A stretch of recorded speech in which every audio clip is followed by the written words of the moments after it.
Hi there, it's Kevin with GatheringMagic.com with match number 3 with the mono black Eldrazi in Modern. I think this is a keepable hand because we can cast Expedition Map to get the black source. We have it in this one in a Blight Herder. We'll go ahead and keep it.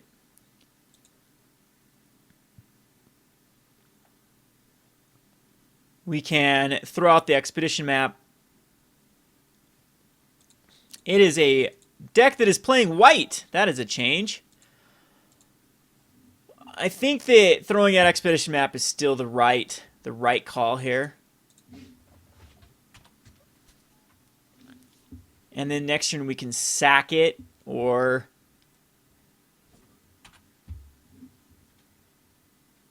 yeah, most likely just end up sacking the Expedition Map, unless there's something we absolutely have to have a relic for. This is a pain. I still think it's Thalia, so this can be like a Hate Bears or a Death and Taxes type list. We'll just go ahead and before he puts anything that prevents searching, we'll go ahead and search up an Urborg Tomb of Yawgmoth. And then pass a turn. So that does put us way back for the Thalia. I could cast an endless one for 3.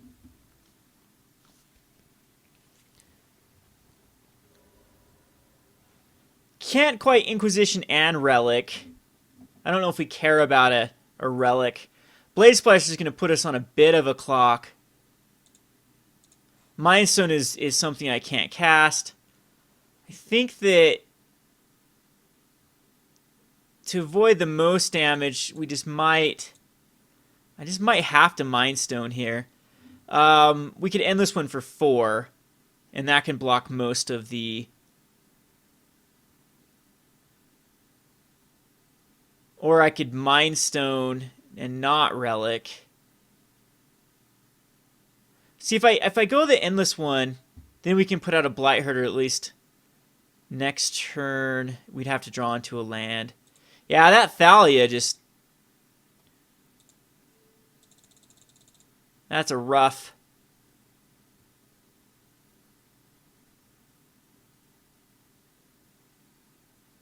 Rough turn 2.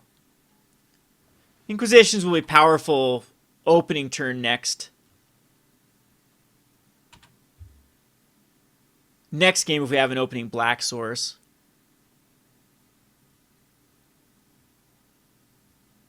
So if he passes in this one, though, we can have a Blight Herder out. With the more mana, the merrier at this point. If we can somehow get to Mutavault, or to Void Winnower, we'll be in great shape. This is a deck where I wish I would have included like a Sweeper, like a Languish or a Damnation, or even like an Infest or Drown in Sorrow type card. So yes, we'd like to search up a swamp. So not the worst thing to happen. We'll be taking some damage. But we'll get out a blocker in the form of the Blight Herder.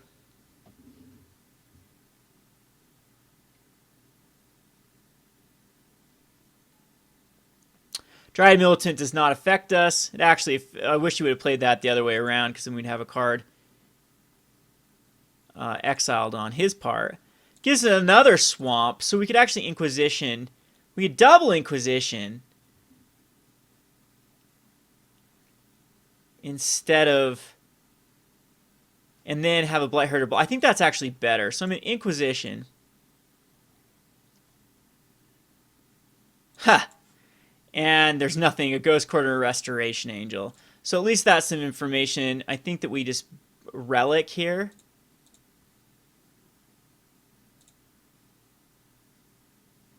Because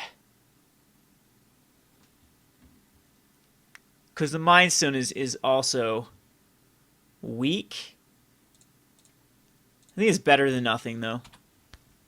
If it was Mind Stone, I maybe end up taking 3 for 5, 6, 7, 8 next turn. I needed something exiled on his part. 9, 10 if he goes Mutavault.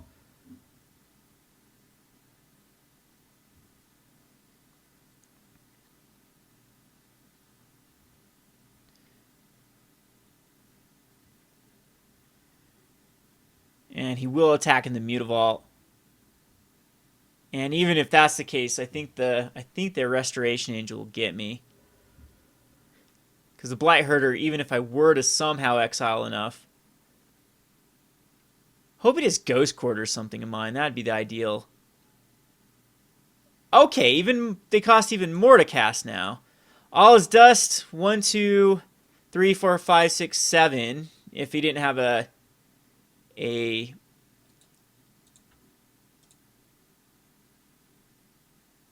Thalia effect, and yeah, that was just too rough. Both of those cards are very hard for me to deal with. I'm not sure if Ruin Processor comes in here or Dismembers. Ratchet Bombs, I think, are fine. They can take care of... I don't think Ratchet Bombs necessarily need to come in here. I don't think we necessarily have to change anything. The Ruin Processors might just be better than, like, Ulamog. And then Void Winnower, I think, might... Yeah, I'm just going to put in a 1 of Ruin Processor. And these Mind Stones against Thalia might not be the right line of play. I'm just put in the Ruin Processor, see how well they do. And submit this.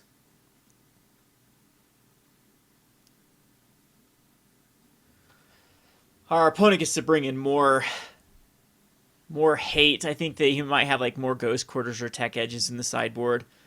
Ugh, this is one of those hands that I don't believe. We could keep it just for the Relic, and then I think we have to mulligan this. If they had a black source, this is better. This is actually okay.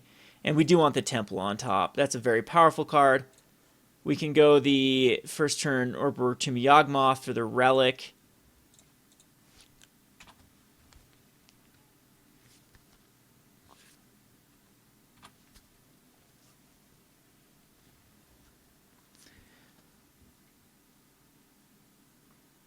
See if it has a first turn Militant. That is pretty rough for us to deal with 3 mana. I might just end up... We do want some of his cards exiled. I won't like Ghost Quarter. I won't set myself back just to put a Plains in exile. We will... I still think that... So that the Temple's still the right play. And we'll just pass the turn.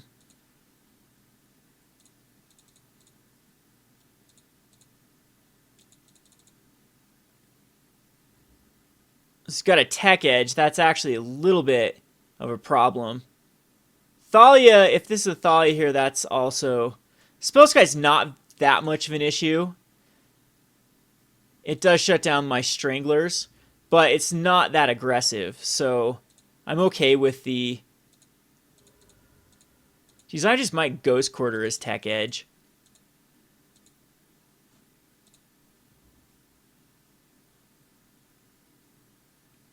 Because I'm still a land away, and I should get that. We'll do it on his upkeep, though. I think we just Spellbomb here.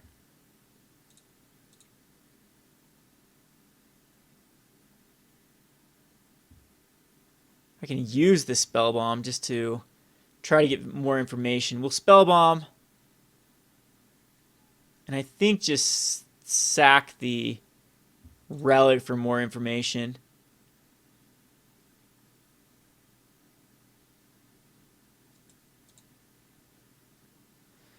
Or we can just we can sack the Spellbomb. Actually, I think this Spellbomb is better to sack if we're going to be using it.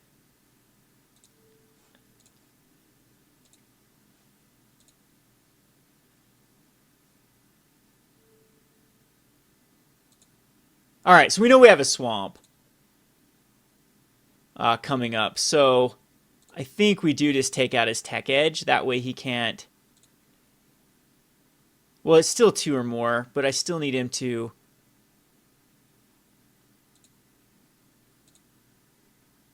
And maybe I want to get up to the Sower, because we need this. We need the Eldrazi Temple and the Urborg to live.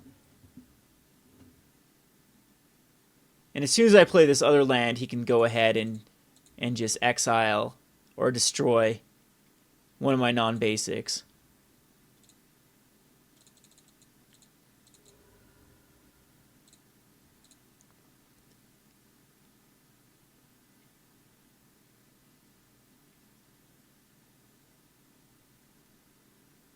There's a Moran Crusader. That's actually not the greatest card versus me, because most of my guys can block that. He might have a path in though, and it is a quick clock. So I'm thinking that getting rid of the tech edge is the right call.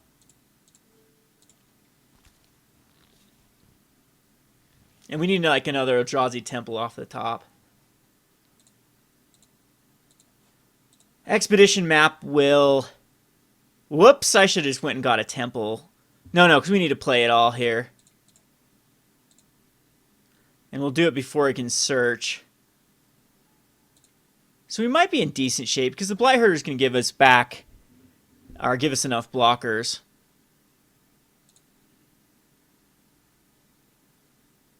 So we get an Eye of Ugin here. It actually generates the most mana. And then pass the turn. I'm going to be taking quite a bit of damage here. Let's see, 4, 5, 6 at least. And open myself up to more damage in the future from the Restoration Angel, which I guarantee is in his hand. He's going to keep up 4 mana back. We have a Blight Herder here. I don't think it's the Sower. It's a Thalia, so maybe it is the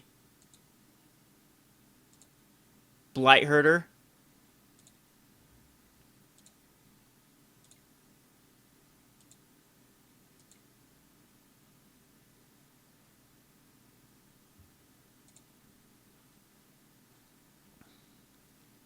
Oh, he doesn't have another card in hand, so it definitely was the Sower. I was thinking he had we had another one exiled, but nope, we don't. And yeah, it would have been the Sower. The Sower would have been the right play. Big mistake on my part. But this at least gives us a blocker for the Crusader. Puts him in a weird position too, unless he's got the path. And he does have the path.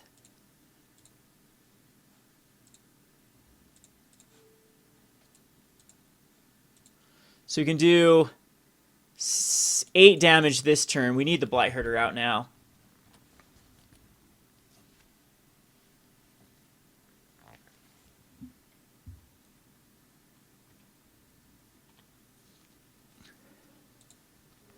Might just go ahead and sack the Relic here.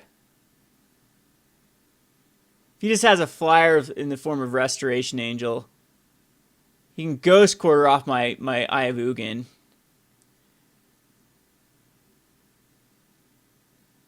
So I do want the Relic. I still think I sack the Relic.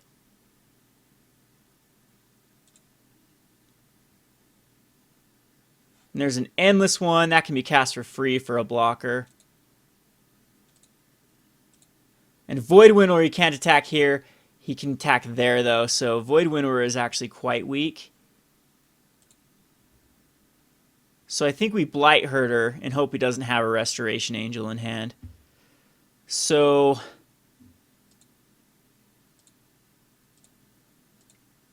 there's the Blight Herder.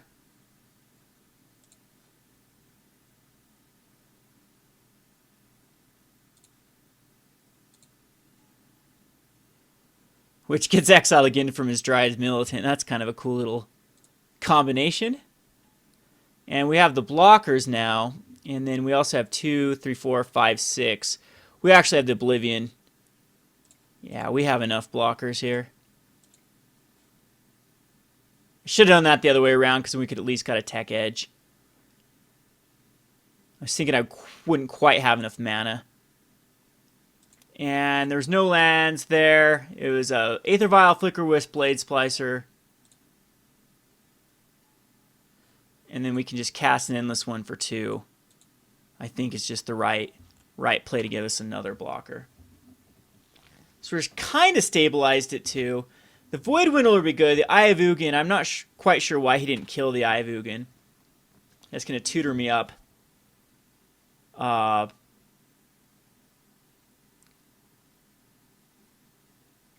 some life gain. Well, that's annoying. But the Void Winnower is going to prevent... Okay, that's why he was doing it. So I can't pay the 2, so... The Eye of Ugin dies. 1, 2, 3, 4, 5, 6. I'd have to sacrifice all my science to cast the Winnower. We can cast another Sower, though. And we get a castle, at least out of it, and a few more cards exiled. Nothing to... A Path to Exile gone. I don't think we attack in still. I think we just sit back. And avoid that Restoration Angel. Now I can't tutor up anything, but we get the Void Winnower out. You can't even attack with the Restoration Angel. I think that's the smart play.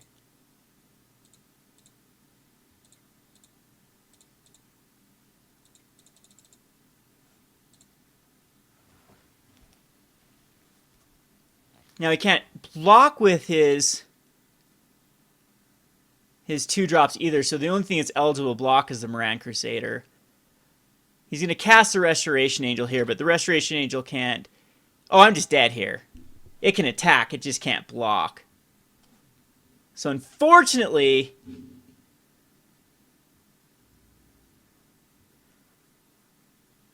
I could attack with... Can't block, can't block, can't block. But he does have 2 eligible blockers. And I can't do 20 damage in a turn.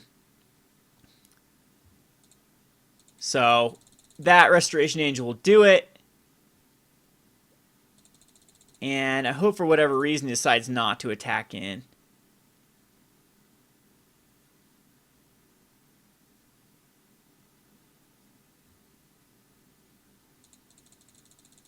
Because we have no flyers.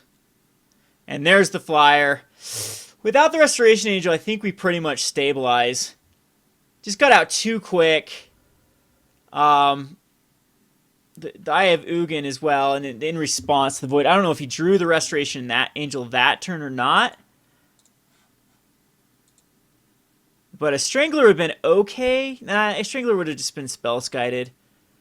And I think the biggest thing is that the playing the out of sequence cards really cost me that.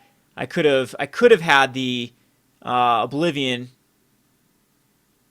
Sower out of turn earlier, which would have then been pathed, and then then I would have had the next turn would have had the Blight Herder, which would have given me enough blockers. So the All is Dust actually would have been really good coming up here. So yeah, I'll get better at playing this deck.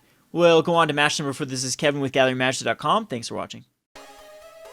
Thanks for watching Playing on a Budget. If you haven't already, please subscribe to Gathering Magic and check out our Playing on a Budget playlist, which contains every episode. Thanks again, and hope to see you soon.